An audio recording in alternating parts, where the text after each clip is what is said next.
I can sing. I can speak. I have ideas. I can debate.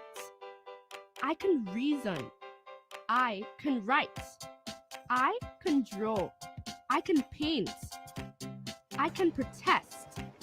I can stand up for my rights. And I can enjoy my rights. I have the right to express myself. Children have rights.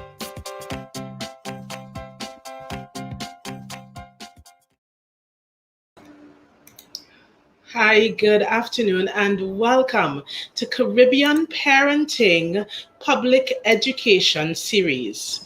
This is where we have conversations that highlight fundamental, yet often unspoken aspects of family support.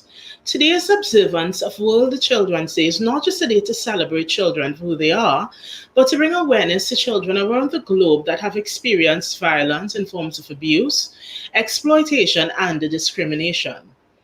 Joining us today to discuss a child's right to expression is Andrea Gopal. Andrea has been advocating for the best interest of children and their human rights in the capacity of a secondary school guidance officer with the Student Support Services Division of the Ministry of Education. Prior to this, 8 years were spent empowering adults through the teaching of life skills with the retraining program. Also, as a part-time faculty member at the Open Bible Institute of Theology, she lectures in the areas of pastoral counseling as well as marriage and family life. So, of course, this evening we welcome Andrea to our studio. Hi, Andrea. Good evening. How are you? I am well. Thank you. Thank you for having me once more. I'm very happy to be Yes, here really happy to have you. on this occasion, especially, and I want to take this opportunity to wish all the children of Trinidad and Tobago a happy day on this occasion of Universal Children's Day. Very important day, and you'll hear more about it as we talk. Yes, and of course, today we are chatting about World Children's Day with an emphasis in this conversation on the child's right of expression and to have expression. So, even as we start off, I want to ask you, Andrea, can you explain what it means to have the right to expression, especially as it pertains to children? Yes. Well, children do have rights, the same rights as adults. And in fact, the right to expression is one of 30 human rights that we all have. And we all have these rights just because we are human. And in many countries, these rights are supported by law. So a child's right to expression comes from Article 13 on the UN Convention on the Rights of a Child. So expression can take many forms. As that lovely ad that you had put up before, it can be in the form of speaking. It can be in the form of ideas. It could be talking about their feelings or opinions. And children are allowed to express themselves, their ideas, either orally, in writing, or in print, or through artistic means. And of course, even though they are children, the only way this right is restricted is if it impinges on the rights of others, or if it poses like a national security threat or threat to public health or something like that. And this right to express oneself, a child's right to express themselves, also extends to children with disabilities. They have the exact same rights. In fact, they even have a little more rights with regards to being able to access special things with regard to their situation. And also the right to expression also extends to children who are in detention centers. Let's say, for example, we have children in YTC, they still have rights. So that's a little bit about a child's right to expression. And Yeah. yeah, Yes, Andrea, in many instances, um, in the Caribbean region, many parents tend to limit the idea of expression to either go and paint and make some sort of still art piece made out of recyclable items, or sometimes on the opposite, we tend to imagine children having temper tantrums when we think about children expressing themselves, because in so many instances we treat a child's expression as something that is abnormal or unique. But my question to you is, how can parents, given what you've just shared about the child's right to expression, how can parents encourage children to express themselves? So it's not an abnormal experience, but it's a part of their holistic development. I'm smiling because I know in times past there was this expression. You will know it. Children should be seen and not heard, which is the exact opposite of what we are talking about in terms of children being able to express themselves. Somehow, in years gone by, people assumed that rights applied to adults. They didn't realize it also applied to children. Um, how can parents encourage children to express themselves? It's not only parents' responsibility, it's the responsibility of everyone, including in the school. But parents can encourage children to express themselves through play. Play is a right that children have, this right to recreational activities, to experience the culture and the art. So we may not have thought about it before, but play is actually a form of expression. This is the child expressing the way they think, how they're figuring out how things work and all of that. So that is one way. Another way that parents can encourage children to express themselves is through culture. Each of us live in Trinidad and Tobago, and we have a general Trini culture, but we also have subcultures in Yes. our communities, in our homes, and our child should be free to express that culture, whatever it is. And it is only when we reach the stage of going to university and we go abroad that we suddenly feel very proud to be at Trini, Yeah. and express all of that culture. Another way parents can encourage children to express themselves is through religion. I know that that also means sometimes children would like to wear religious symbols and they should not be stopped. Like, for example, a hijab or some that is in the Hindu religion, in the um, not sorry, In I said Muslim. it wrong. In the Muslim religion, in Islamic, Hindu that's right. religion, sometimes Yes. children wear bands if they Yes. have. The school should not stop them from wearing these things because those are expressions of their religion. The child is expressing themselves. Yes. And not. Were you going to say something? I'm agreeing with you. I was saying yes. Right. Um, Speaking up. Parents should encourage their children to speak up. There are forums where children can speak up. For example, in the school setting, student council, or a parent can actually voice their child's opinion in primary school in particular, where you don't have student council, through the PTA. A parent can say, well, my child told me X. For older children, there are youth forums that you can attend where you can actually put your hands up. Like, for instance, there's one that takes place in SAPA, um, anti-bullying campaign and all of that, children can actually get involved, ask questions, give their opinions of what they are seeing. And also, we can encourage our children to take part in competitions online. In fact, there are some competitions going on now that surrounds the Universal Children's Day, where prizes can be won. I suppose by the end of the show, you may be able to put that on for them to see.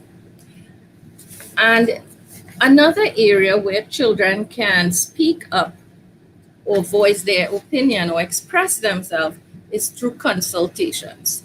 Right now, I know there are national consultations going on with the Ministry of Education on different areas like the SEA syllabus and delivery of content. I hope that some parents are encouraging their children to speak up through these forums.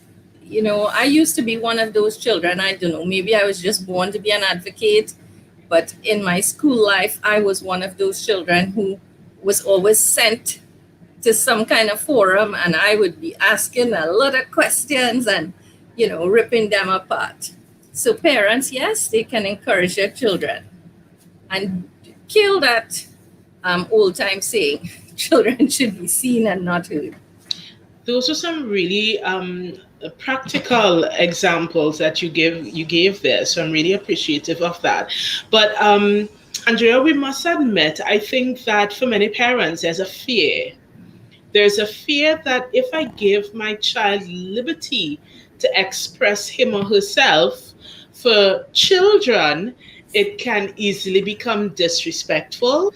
And for teens, many parents fear that a teen would suddenly become out of control because they're not able to dominate and there isn't that be seen but not heard element. So even when we think of this fear factor as a challenge, can you help parents to understand then how they can overcome challenges that are usually associated, whether it's fear or otherwise, challenges associated with that freedom of expression?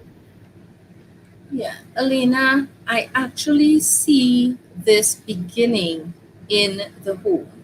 My very, very first taste of expressing myself was at the dinner table. Each night, we sat down with my parents and had dinner. It was a round table, and they would talk to us about things. My dad, he was a missionary. He would tell us about his travels, so he would share information with us, and we would learn from him. Then I remember we wanted to buy a sofa, and our parents consulted us around the dinner table. We talked about what it should look like, what color, where we should shop. Uh, and that helped us to learn how to express ourselves. So we don't have to be afraid. We were respectful because, and the healthy thing about being able to express yourself is that children who are allowed to express themselves, they have a healthier self-esteem. When remember what we say is connected to our mind. And if we feel listened to, we feel valued. So a child who does not feel that they are listened to or they can express themselves, parents, you are going to run into a problem. Your child is not going to have a healthy self-esteem. Yeah. Ask me again. I feel I went off on a small tangent, as usual. It had to do with challenges. Yes, and we were talking about, so you really explained why parents should not be afraid Mhm. of encouraging that freedom of expression among their children.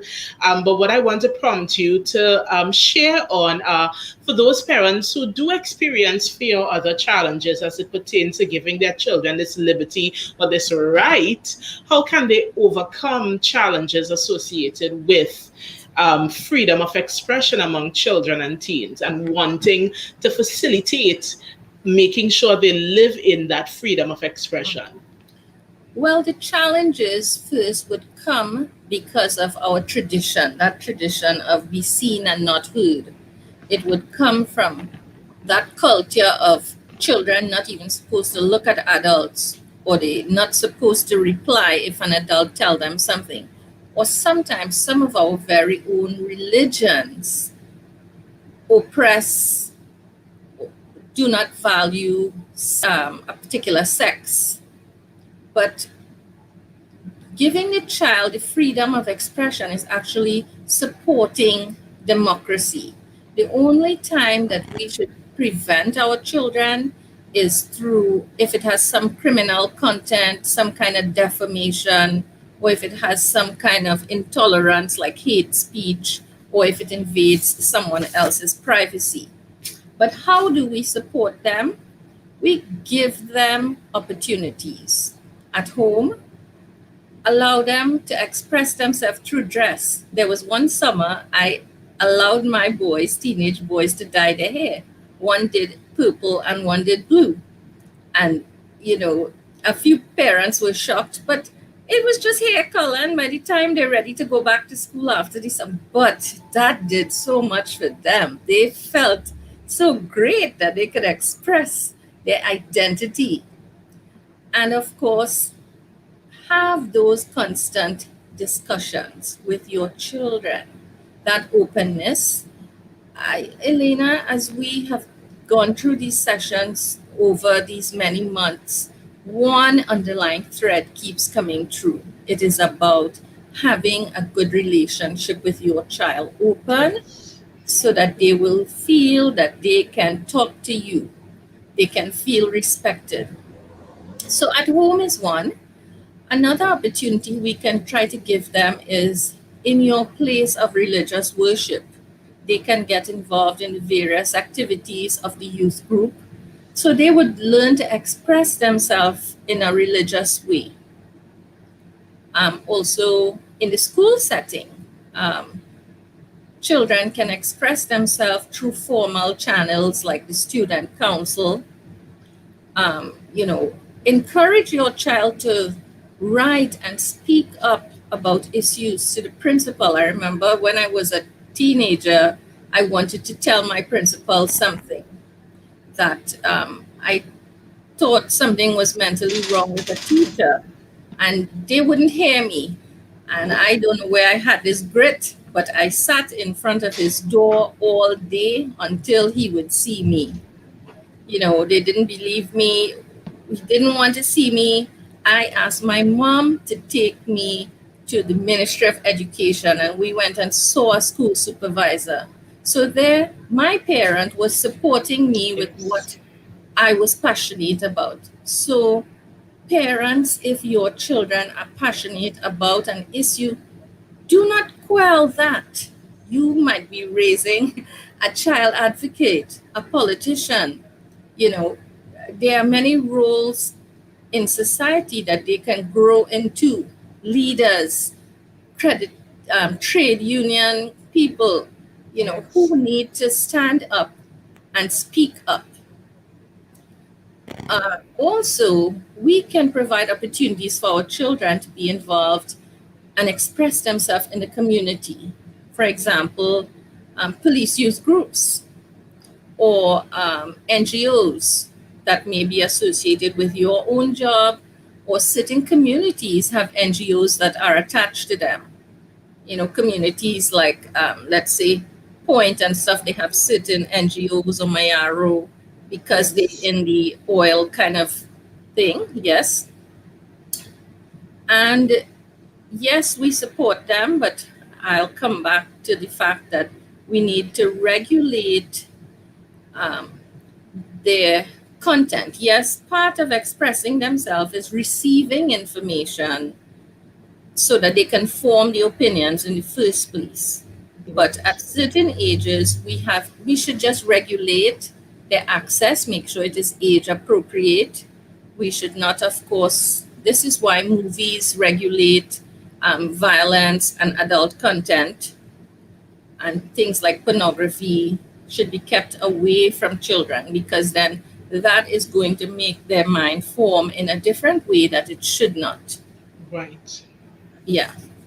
Yeah, because I'm thinking about so many conversations I would have had with parents over the years where one of the points of concern centers around being nervous about freedom of expression between parents and adults because it exposes the children to adult language, adult conversation, adult content. And so, so many parents, they feel as though they're not sure how to control that and they're not sure how much expression is too much for the child.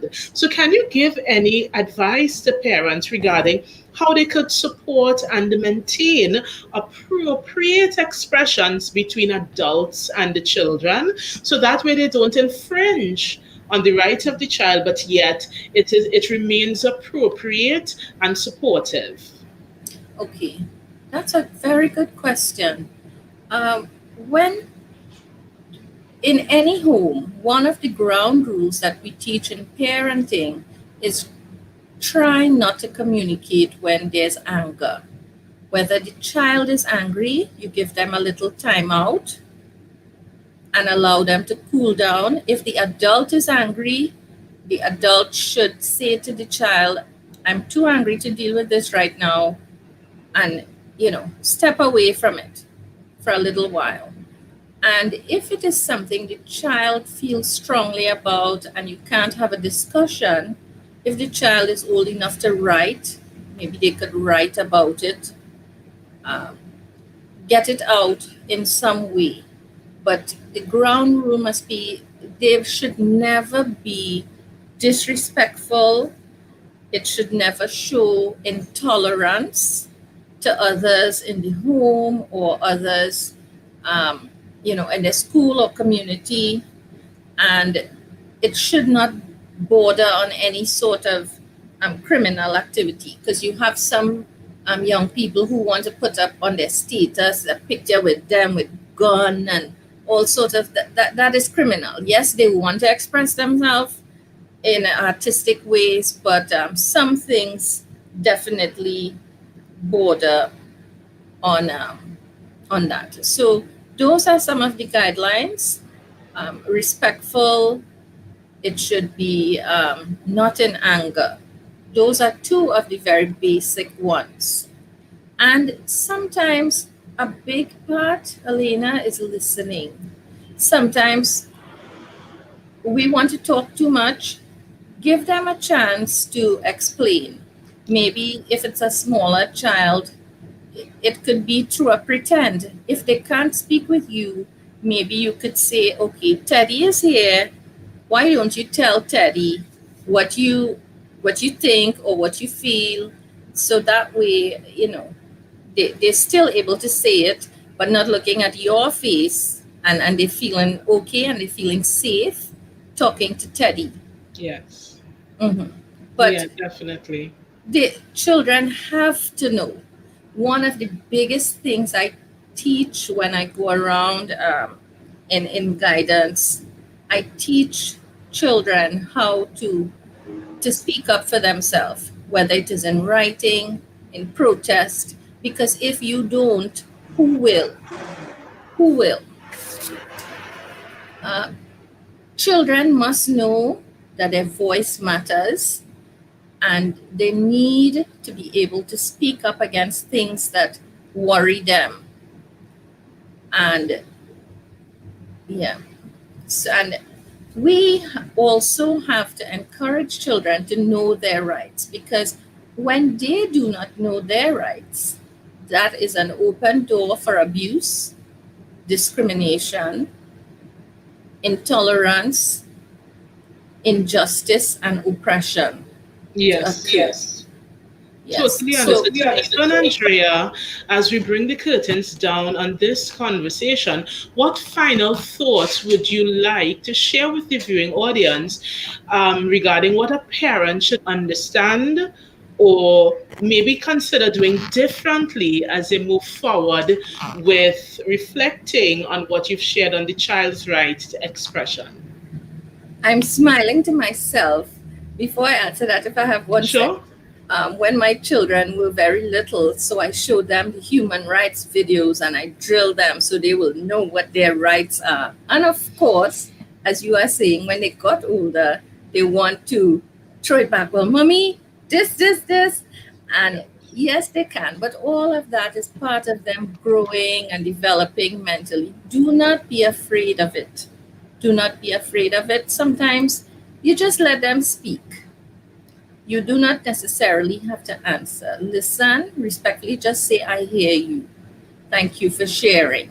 Respect them. Respect them. And encourage them to express themselves,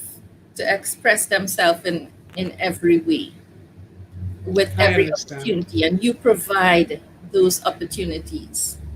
Give them a gentle push towards those opportunities. They are going to feel better about themselves and they're going to be stronger, better human beings.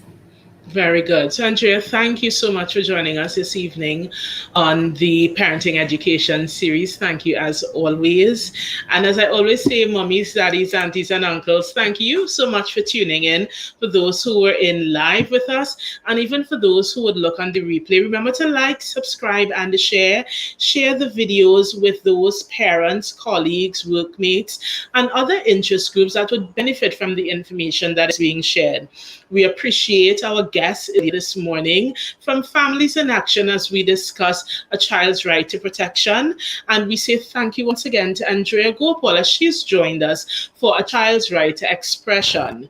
Joining us later in the evening at 5:30, we have Marcus Kisoon, who is going to be chatting with us about a child's right to identity. So stay tuned in right here on this channel as we continue to give observance to World Children's Day. Happy Children's Day to all.